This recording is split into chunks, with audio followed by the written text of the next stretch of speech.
And a person might not even know what they're saying when they say that, so I may say, if they say to me, oh, you're from the ghetto, like, okay, well, what do you mean by that? Used for Jewish internment camps where they held a lot of Jews and wouldn't let them leave the space that they were held in. The roots of it, again, back to Germany. The people their economics were taken away from them, their livelihood, their identity, and like that, what Black Americans have had to suffer. Their identity was taken away. They were subjugated to slavery, and now that we've been emancipated, there's still lingering effects of treating a human being in a negative way. Really depressed urban areas where people have a hard time getting out of those areas. Lots of crime, lots of development, city development, housing developments and things like that. Lots of drug activity, and lots of people on government assistance. That's what I think of when I think of ghetto.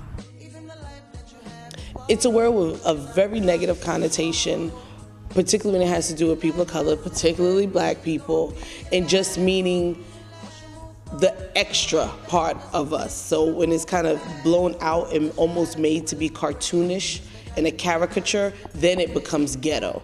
The general connotation today, I feel, is it means a poor neighborhood, and in America it means a Black neighborhood. I don't even like the word minorities. So, I mean, we get into a whole nother can. If we're talking about people of color, that's one thing. I don't use the word minority because when you add all of us up, we're not a minority anymore. So, and I think the usage of the word is really putting us and keeping us in a low status in this country. I don't know. Labels in general are probably not a good thing. If you can relate to people as individuals, it's probably a better thing.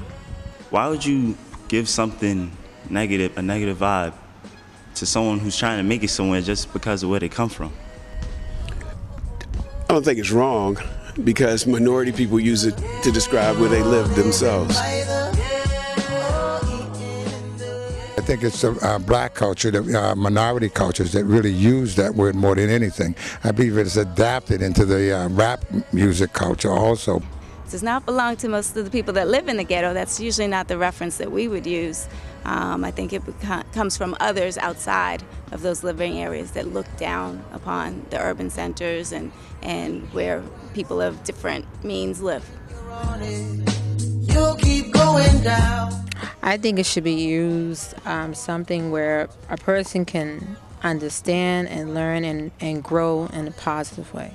It's a word that, it's a loaded word. It's a fighting word almost, that it's not something that you would use carelessly. I don't think you really can get anything out of it. It probably puts a negative vibe towards people as far as them being addressed as somebody that lives in the ghetto or addressed as ghetto. You know what I'm saying? If you tell somebody something over time, people still feel as though they have no value of life. That's why you see young kids in the street dying and stuff like that. What it is we start thinking of ourselves that way.